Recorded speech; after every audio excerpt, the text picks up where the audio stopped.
රොමේෂ් අයියා ගැන මට මේ දැනෙන හැඟීම මට කවදාවත් වෙන කාගෙනවත් දැනිලා නැහැ. එයා මං ගැන හිතන විදිය හරිම වෙනස්. එයාට මාව අයිති කරගන්න ඕනේ. අයියා හැම වෙලාවෙම බලන්නේ මගේ සතුට ගැන. මගේ සතුට වෙනුවෙන් එයා ඕන දෙයක් කරයි කියලා හිතෙද්දි මට ඒක පපුවට හරි අමාරුයි.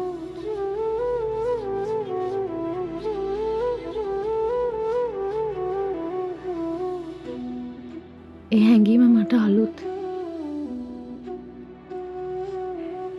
ඒත් ඒ හැඟීම මං විඳිනවා.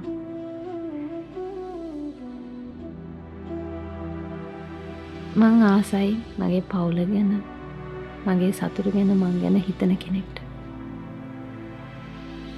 ඒත් ඇත්තටම රොමේෂ් අයියා එහෙමද?